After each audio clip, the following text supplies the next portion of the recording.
Ladies and gentlemen of the jury, you are the judges of the evidence to be laid before you. Be just and fear not, for the true administration of justice is the foundation of good government. Famous jury trials, dramatizations of cases taken from actual court history. The names of persons and places have been altered to protect the identity of those concerned. The State versus Roger Unthank. Since the dawn of recorded civilization, the persistent dream of mankind has been to discover a way of transmuting base elements into precious ones, lead into gold, glass into precious stones. Through the centuries, witch doctors, alchemists, and scientists have tried to work the miracle and have failed. Then one day a few years ago, a group of men were gathered in the laboratory of a young, eccentric scientist named Roger Unthank. In one corner of the room, a powerful furnace was running full blast, raising the internal temperature to white heat. On a nearby table stood an empty metal container and an array of chemicals. Scientist Roger Unthank began addressing his colleagues. Gentlemen, please examine the crucible into which the ingredients are to go and make sure that it is empty and that there are no false bottoms or other tricks about it. Mr. Danner, I will ask you to mix the chemicals for me yourself. Me? Yes, I'll tell you the proper proportions. I want you to be certain that absolutely nothing goes into that crucible except what you yourself put into it. Well, that's fair enough. Very well. Then we are ready to proceed. Mr. Danner, take the first bottle and measure out. The chemicals were measured out, placed in the crucible, and the top sealed in place. Then Roger Unthank opened the furnace door, pushed the crucible into the hottest part of the fire with a long-handled poker. Minutes went by. 15, 20, 23. Wasn't it time to take it out yet? I make it 25 minutes now. Well, your watch is wrong. Yeah, that is the signal. Stand back, gentlemen, while I open the furnace door. Now, we rake out the crucible with the poker. Phew, hand me the tongs. Quickly, I can't stand this heat. There we have it. Stand back. Now, Mr. Danner, take these asbestos gloves and open the crucible. Now? Yes, open it and tell me what you see. All right.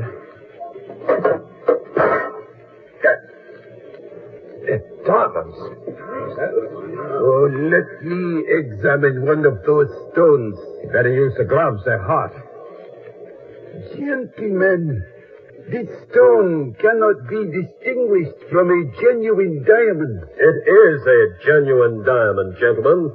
A genuine diamond manufactured out of a few cents worth of chemicals. Then our fortunes are made.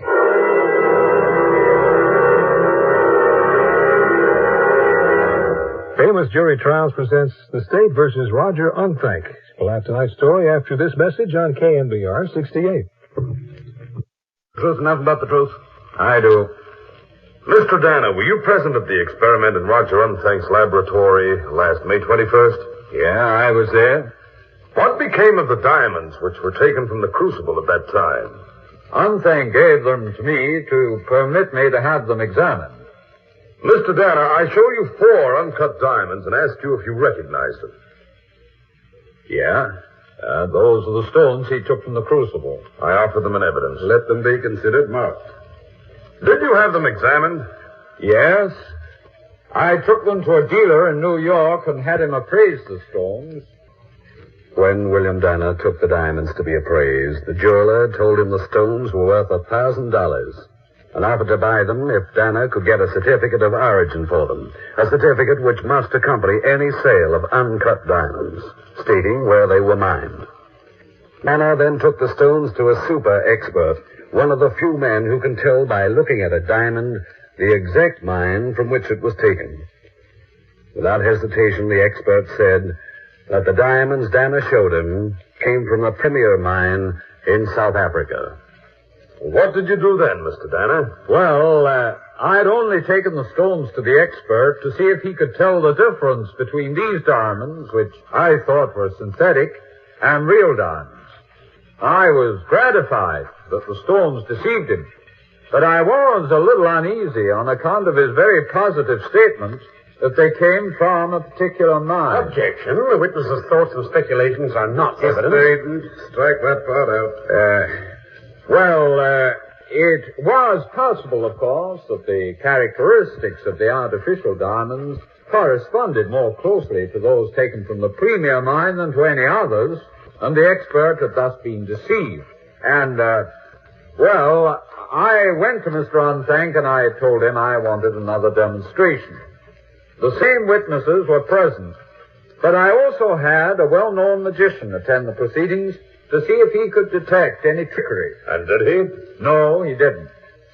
Unthank again produced some diamonds in the crucible, and the magician said he could see no way in which they could have been introduced into it by Unthank. You were convinced that Unthank actually made these diamonds out of a handful of chemicals then? Yeah, I was. And when he asked me if I'd be willing to give him the backing to build a factory to make diamonds commercially, I agreed to give him $100,000. And did you actually give him this money? Yes, I did. Later on, he showed me the deed to a factory site that he bought out west. Well, months passed, and Unthank kept telling me that we'd go into production any minute. But finally, I became suspicious and decided to visit the factory which he'd told me was being built. Yes. Well, when I got there, after a long, hard journey, I found there was nothing on the property but a deserted wooden shed. So then I realized I'd been swindled. I made a complaint to the authorities. Strike out the part concerning swindling. I see. Well, that's all, Mr. Danner. Your witness. Mr. Danner, at the experiment, the first one, you saw nothing wrong, did you? No, I didn't see anything. No, sir, but Nor at the second experiment? Well, now look here, sir. Answer the question, please. Can you or any other eyewitness testify to any trickery in either experiment? No. Your only complaint against the defendant is that there was some delay in the building of the factory, isn't it? He had no intention of ever building it. I ask that the answer be stricken as not responsive. Strike it out. Answer the question, please. But I can't answer it without giving a grossly incorrect impression to the jury. Answer it anyway. You have no proof of any misdoing on the part of the defendant, except that the factory has not yet been built? Well, no. That's all, Mr. Danner. Yeah, but all the evidence goes to show... That is all, Mr. Danner. Well, yeah, okay. Call Eric Poe. Eric Poe! Eric Poe! Eric Poe! Mr. Poe, your occupation? I'm a jeweler. In the ordinary way, could you identify uncut diamonds that had passed through your hands? I believe so, sir. Mr. Poe, I show you these diamonds here, People's Exhibit number 1, and ask you if you recognize them. Here, let me see. I may examine them with the glass? Certainly. Yes. Yes, these diamonds were bought from me. Who bought them? A man named Ernest Ferber. He bought them from me, it must be a year and a half ago. And these diamonds here, taken from Mr. Unthank's crucible, are the same ones you sold to Mr. Ferber? Yes, sir, I'm not mistaken. They are the same. Thank you, Mr. Poe. Your witness. Mr. Poe, you recognize these diamonds here without any hesitation, although you sold them a year and a half ago? Yes, I recognize them. Mr. Poe, I have a diamond here. Can you tell me if you ever handled it? I may examine it? Certainly. Yes, I recognize it. Now, Mr. Poe, to whom did you sell that diamond? Why, I sold it to you, sir, only 3 days ago. Sure of that? Certainly. Mr. Poe, I show you another diamond. Do you recognize it? Why, This is the diamond I sold you. Oh, this one, and not that other one. Yes, this one. I was mistaken. They're almost exactly alike. Just so. You did not sell me that other diamond 3 days ago, as you swore under oath. No, sir, but... But you can easily identify the diamonds you sold a year and a half ago to Mr. Ernest Well, Ferber. sir, the diamonds... That's all, Mr. Poe. Call Ernest Ferber.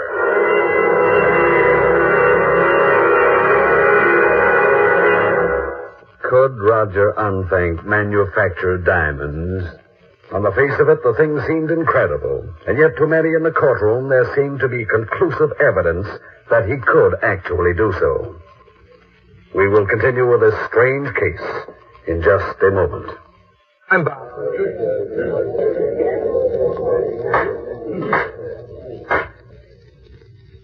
In the courtroom, Ernest Ferber took the stand and testified that he had bought from the dealer, Eric Foe, diamonds identical with those which Roger Unthank claimed he had manufactured. Ferber said he had given the diamonds to a girl named Louise Lafarge, and that shortly after this, Louise Lafarge had become a close friend of Roger Unthank's.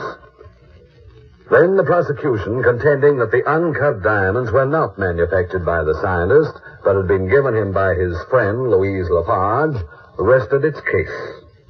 And the defense lawyer rose to open the case for Roger Unthank. Your Honor, ladies and gentlemen of the jury, the defendant, Roger Unthank, is one of the great inventors of our time. He has actually discovered how to make synthetic diamonds. Scientifically, the thing is quite possible. As a matter of fact, it has been done before by other scientists. But Roger Unthank is the first man to make diamonds of a sufficient size to have any commercial value. Roger Unthank planned to build a factory to manufacture his diamonds. But he is not a businessman, and his inexperience led to many delays in getting the work started. He is innocent of any attempted fraud or swindle.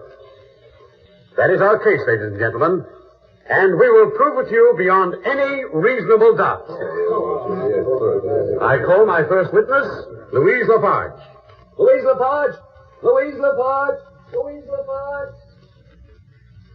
Miss Lafarge, you are acquainted with the defendant, Roger Unthank. Yeah, Roger's my steady. Your what? My steady boyfriend. Oh, I see. Now, do you also know a man named Ernest Ferber? Yeah, but I never see him now. He used to be my steady, but when I met Roger, I put the skids under him. Did Mr. Ferber ever give you any presents of jewelry? Well, maybe a few trinkets now and then. Nothing to get excited about. Did he ever give you any uncut diamonds? Diamonds? I should say not. And if he did, I wouldn't have accepted them off of him. No respectable girl would. Did you ever give any diamonds to Mr. Unthank? See, who do you think I am, Santa Claus? You didn't, then? No, I didn't. I never had none to give. Thank you, Miss Lafarge. That's all. Your witness. Miss Lafarge, are you aware of the fact that Ernest Ferber has sworn that these diamonds here are the very ones he gave you a year and a half ago? Oh, he did, Daddy, the rat. Well, I don't care what he swore. He's just trying to make trouble for Roger and me because he's jealous. Your Honor. Oh, I know his kind. He'd swear to anything to get even with me and Roger. Your Honor, I ask that all of this be stricken out as not responsive, incompetent, irrelevant, and immaterial. Yes, strike it out. I'm surprised he didn't swear I'd stole them off him. That's all, Miss Lafarge. Well, all I can say is... Never mind all you can say. We've had a fair sample. Stand down, please. Well, of course, if you don't want the truth. I thought this was a court of justice, not a place where they take a girl's character away from her and then don't... Remove that woman. No, I'm telling you. I'm not going to be bounced out of this joint by anybody. I'll go by myself. And call Roger Unthank. Roger Unthank testified without any hesitation that he could and had made diamonds with his secret formula, that the diamonds introduced into evidence had been manufactured by him. He denied that he had in any way misappropriated the funds entrusted to him by William Dana, explaining the delay in building the factory and the heavy expenditures as solely due to his lack of business experience. Then the district attorney began his cross-examination. Mr. Unthank, You say you can make diamonds synthetically. Yes, I said that any number of times. You could, of course, give the court and jury a practical demonstration of your remarkable gifts. Certainly. Not here in court, but in my laboratory. Your Honor, I move that the court be adjourned to Mr. Unthank's laboratory, where the jury can witness an actual demonstration of this scientific miracle. I object, Your Honor. If the defendant should fail in this one test, it would harm his case irreparably with the jury. Whereas he has succeeded in other tests, as various witnesses have testified. And not one of them could show that there had been any trickery. I will leave the decision to the jury. If they want a demonstration, I will allow it. Your Honor? Yes, Mr. Foreman? The jury is unanimous. If agreeable to the court, we should like to be removed to Mr. Unthank's laboratory for demonstration. Very well. I grant the motion and order the court adjourned. The district attorney had set his trap, and the defendant, Roger Unthank, had no choice but to walk squarely into it. For if he refused to try and manufacture diamonds, the fact of his refusal would weigh heavily against him with the jury, probably even more heavily than if he accepted the challenge and failed. And as the jury and experts appointed by the court gathered in Unthank's dingy laboratory to witness the experiment, many wondered if this attempt were not merely a courageous bluff. The furnace was roaring, and when the heat had risen to the proper temperature, the district attorney himself mixed the chemicals according to Roger Unthank's directions. Then the crucible was placed in the flames and the furnace door slammed shut. The witnesses waited impatiently as the 25 minutes passed. When the crucible was removed from the furnace and opened, it was found to contain only a few particles. Yes. Well, gentlemen, this is a genuine diamond, all right. Although it is so small as to have no commercial value. Diamond or not, the experiment is a failure. These little particles aren't worth a cent, and the diamonds he claimed to have made for Mr. Dana were fine stones of real value. This experiment proves that Unthank can't make such stones. Pardon me, sir, but it proves nothing of the sort. The size of the stone is entirely a matter of chance. I cannot control it. The important thing is that the chemicals in the crucible have been transformed into diamonds. That's all I claimed I could do. And I've proved that I can. Back in the courtroom, the district attorney maintained that Unthank's demonstration had failed. Finally, both sides rested their cases, and at the direction of the court, the defense attorney began his summation of the evidence for the jury.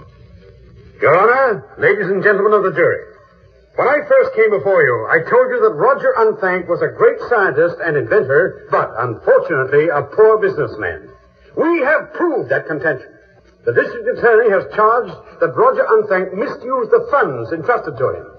But all he can show is that Unthank never managed to make up his own mind what was the best course to follow in building a factory. Large quantities of material seem to have been bought and allowed to deteriorate because nothing had been decided as to how they were to be used. But you cannot penalize a man simply because he is a poor businessman. The vital point is that Roger Unthank can make diamonds. He did so in your presence, and in the presence of the learned district attorney himself. What has the district attorney to say to that? What can he say? You saw for yourselves that there was no possibility of any trickery in that test in Roger Unthank's laboratory. The entire case for the prosecution exploded and collapsed at that moment when the district attorney opened the crucible in the laboratory and found that it did actually contain real diamonds. The prosecution will sum up. May it please Your Honor, Mr. Foreman, ladies and gentlemen of the jury. We maintain first that the diamonds Roger Unthank manufactured in the presence of William Dana were not synthetic at all. They were dug out of the earth as all diamonds are and cleverly introduced into the crucible by Roger Unthank. We have traced the history of those diamonds step by step, from the dealer, Eric Poe, who sold them to Ernest Ferber, who gave them to Louise Lafarge, the present intimate friend of the defendant. That is a clearly defined trail, ladies and gentlemen, leading directly to the defendant. As to the experiment you witnessed in Unthank's laboratory, it is clear that if he could introduce diamonds into the crucible cleverly enough to deceive William Danner, he could do the same thing to deceive you. But he had run out of diamonds by this time. He had only a few worthless diamond particles to put in the crucible. It's certainly more than a coincidence.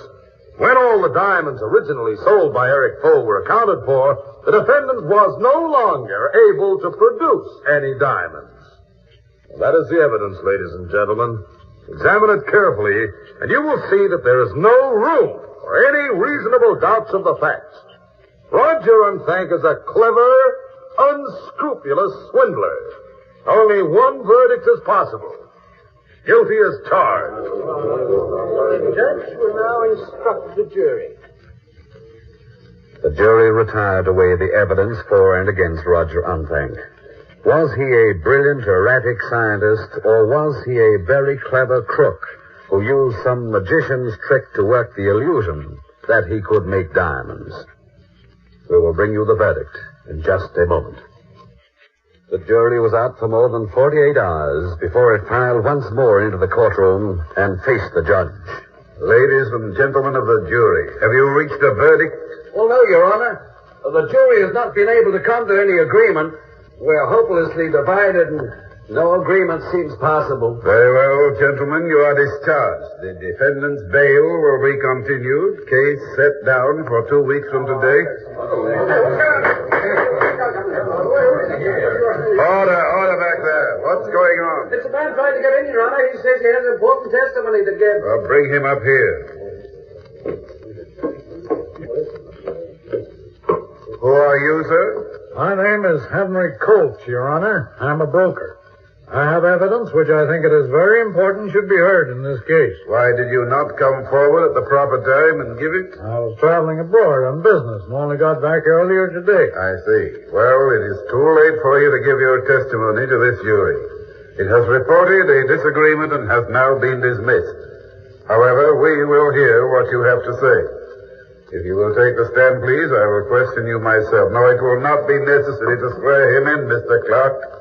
This testimony is not for the court record.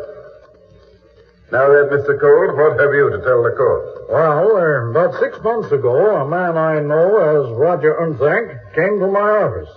He said his business was very important, and so I gave him a hearing.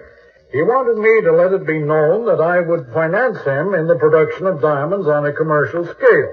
He said the stocks of the great diamond companies will slump on the exchange to a fraction of their true value. We buy them up at that low price, and then I announce that I am mistaken. I cannot make diamonds after all. Stocks go up to their real value, and we make several $1 million apiece. Oh, then you can't really make diamonds. No, I can't. But don't worry about that. I can persuade anybody that I can. Don't worry about that angle of it. I will take care of it. So I told him his proposal was a bare-faced stock exchange swindle, and I would have nothing to do with it. The testimony of Henry Coe clinched the case against Roger Unthank.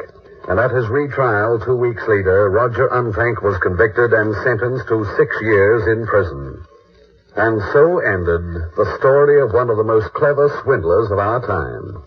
And to this day, no one knows how Roger Unthank, in the presence of witnesses, managed to introduce real diamonds into a crucible which he never touched, except with a pair of iron tongs. Famous jury trials, the drama of the courts, drawn from actual courtroom cases. This is a Grace Gibson radio production, directed by Lawrence H. Cecil.